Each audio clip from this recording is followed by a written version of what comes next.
Hey, so this video is coming between a supercut which was from what, like 2 or 3 days ago, and a supercut that's coming tomorrow. Spoiler alert! So this is a video that just didn't fit into any narrative anywhere. So it's only for anybody who's interested in my UK deportation story and the predicament I am in or was in at the time of filming this. So it's going to start right now. People thought I was absolutely crazy. I'm really glad I did. I absolutely love what I'm doing now. For the last few years, we have...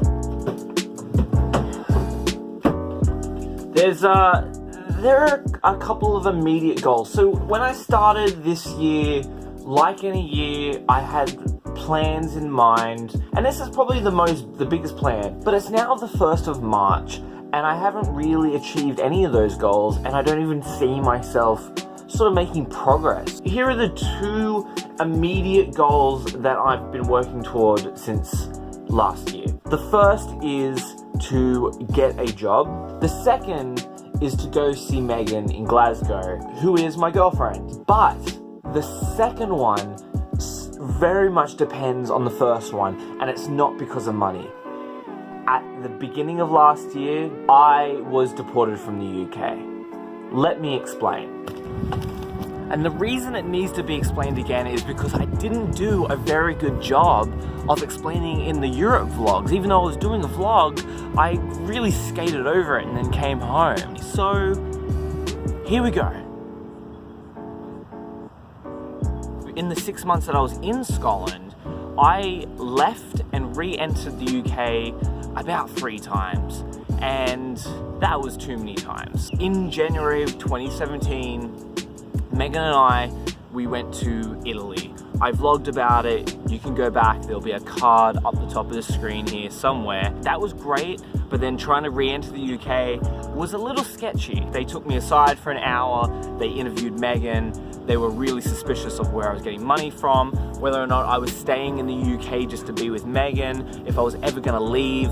And what I had on me, which was a plane ticket back to Sydney, wasn't enough proof that I was leaving. Nothing was enough proof. Not Megan telling them that I was gonna go, not my uncle who lived in Scotland was gonna go, or his ex-wife who is the mother of my cousins. Nothing. So they told Megan to leave.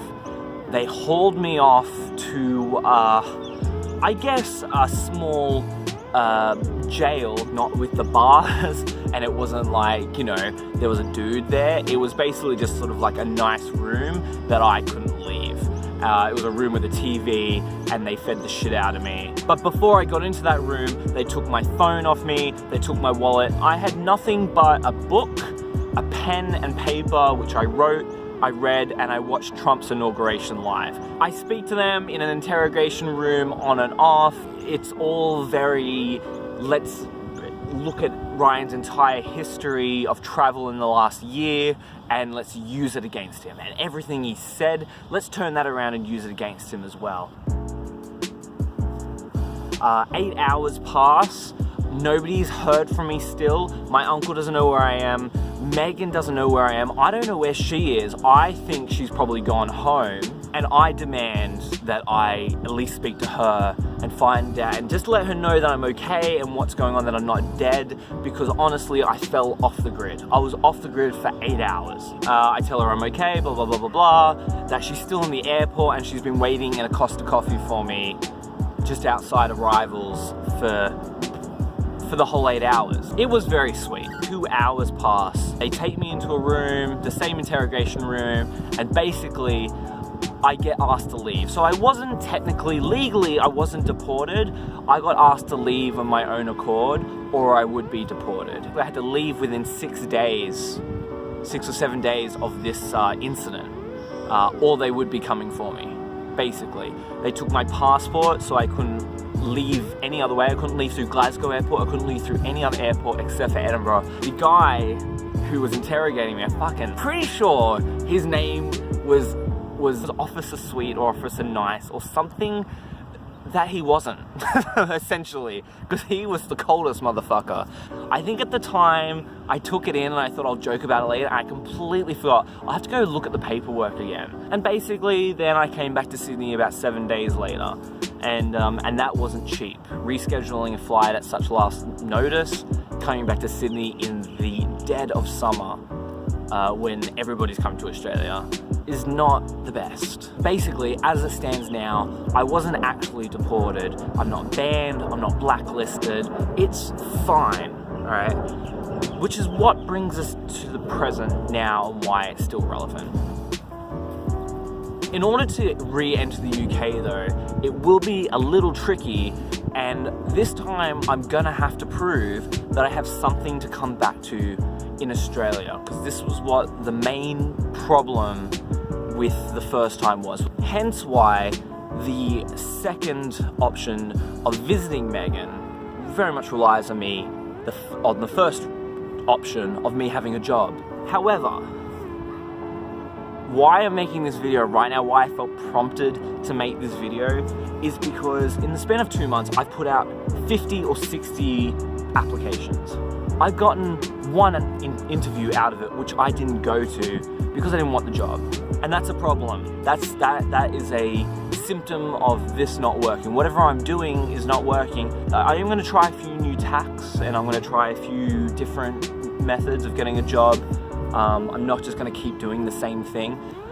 One prong of that is, how about I mix the two options together? Now at the moment, I'm gonna take you back to the computer real quick.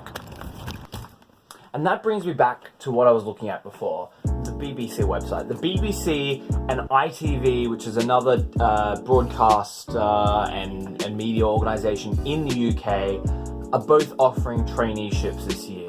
There could be more. The ITV closes in a little over a week, and the BBC closes in about over a month. What if I could work in the UK trying to be a journalist, training to be a journalist, as opposed to try and get a job here in Australia so I have ties to come back to Australia? What about if I have ties to the UK which give me a purpose for being there other than visiting family and Megan? I'm not saying that's going to happen. I'm just saying that this is another avenue which I haven't gone down yet, and it's very promising, and it's actually something that I'm excited about. I mean, the BBC one, for example, is an 11-month traineeship, which means that I'll be in the UK for 11 months. Anyway, so now you know where I'm at, why it's a challenge, and also I've been able to tell you my deportation story. I've got to look for the Border Force officer's name. I'm sure I've got it written down somewhere. Alright. Here it is here. His name was Officer Smart. I'm not saying he's dumb, but I just found it funny that he was so convinced that I wasn't gonna leave the UK. I had a uni to go back to, I was enrolled in classes, and I had a flight back. That's like if you said his name was Mr. Reasonable.